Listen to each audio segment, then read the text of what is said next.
Now it's time for today's perspective, and today we're talking about the latest situation for people living in Gaza and the rest of the Palestinian territories. Just yesterday, at least 10 people were killed in the centre of the Gaza Strip near a school sheltering displaced people. It's the latest incident then to shake a fragile US-backed ceasefire which has been in place since October.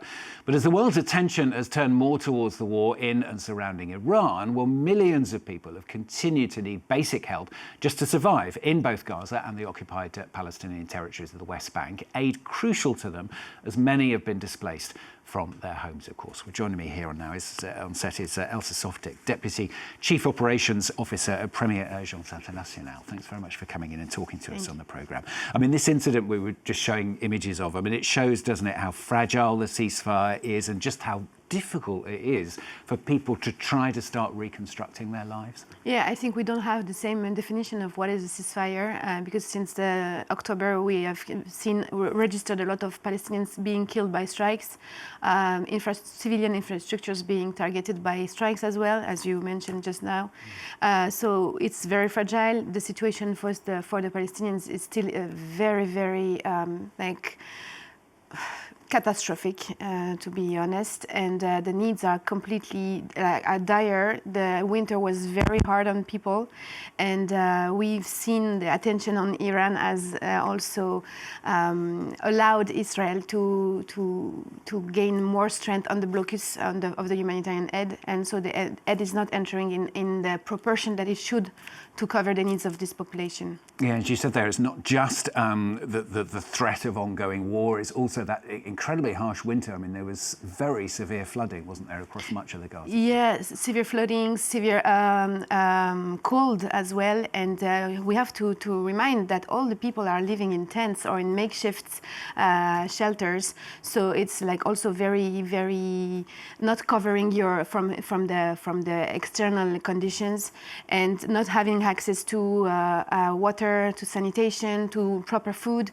So it's also increasing the risk of health issues and of epidemics. So the conditions in the Gaza Strip today are very, very complicated, and they are going to remain like this because the food is not entering in a proportion that is sufficient. Health needs are not covered. Infrastructures are still targeted. Like tents are being targeted, not just hospitals or tents, shelters, schools, infrastructures for people getting shelter. So I think it's very, very important not to forget what's going on in Palestine, even though there are many fronts in Iran or in Lebanon right now. You talk about the blockade still being in place and people not having anything to eat. I mean, what do they eat? How do people survive? Presumably it depends a bit where they are within the Gaza Strip. Yeah, it depends about what they are, and some of the private sector could enter for a while. Some of the aid could enter a little bit for a while and on some specific items, but people are surviving. They are not living, first of all, and the conditions are particularly difficult for the kids that do not have access to 3 meals a day. They do not have access to healthcare, and the situation is like, honestly, it's not living, it's only surviving and trying to make it every day. Even our colleagues that are staff from NGOs that are receive salaries, they are suffering to get food for their families or to gas to cook. The prices are skyrocketing.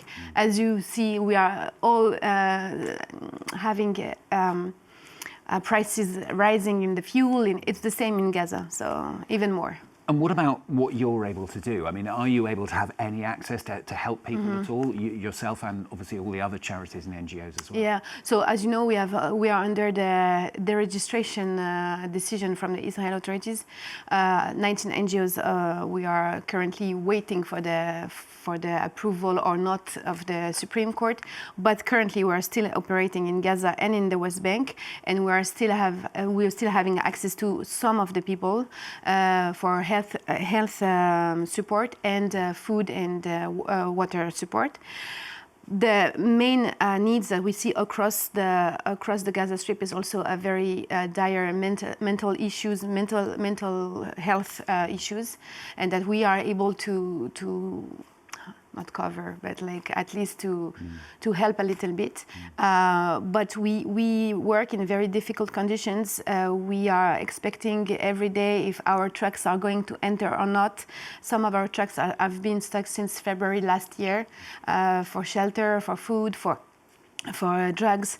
So it's really an area where we work in a way that nowhere in the world we work in the same conditions. Let's talk a bit more about the West Bank. You mentioned it there. According to the United Nations Office for the Coordination of Humanitarian Affairs, in the first 3 months of this year alone, nearly 1,700 more people were displaced, mainly by settler violence in the West Bank. I mean, that figure's already more than the whole of last year. I mean, it shows how bad the situation there is as well. Yeah. Settler violence has been increasing since 7 of October 2023, but apparently these 3 first months of the year 2026 are skyrocketing. The numbers are really impressive in a bad way, of course. A lot of displaced persons, a lot of people killed by settler violence, land confiscation, destruction.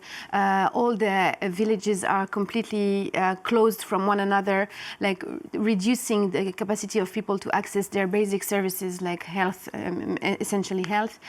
We've seen a lot of violence at the checkpoints.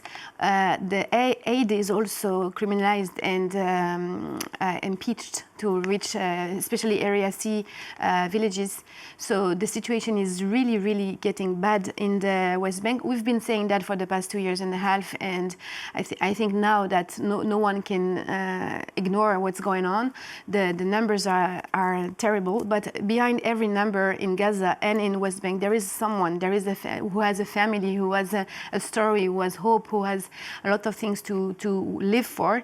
And we are really outraged by what's going on in the West Bank, in Gaza, for the human rights, for the humanitarian aid, and in a complete silence from the Europeans and from the West countries. Yeah, you said no one can ignore it. I mean, is that part of the problem? We talked about it when you were talking about Gaza a minute ago, that the world's attention is elsewhere perhaps at the moment, and that perhaps feeds through to settlers who think they can do what they want? Maybe there's a part of it, but I mean, the settler violence has always been there. It's an issue for the past 65, 75 years, and it's reaching a peak now. But everybody knows, everybody sees. It's on videos. It's on 4K. It's like the genocide in Gaza. Nobody can say is not aware of what's going on. You choose to ignore or to do something about it. And I think we should all be outraged by what's going on in Gaza, in Lebanon, in the West Bank, in Iran, in Sudan, for the population, the civilian population that are just the victims of this nightmare. Elsa Softic, thanks very much for coming in and talking to us today. Deputy Chief Operations Officer at Première Urgence Internationale. Thanks very much.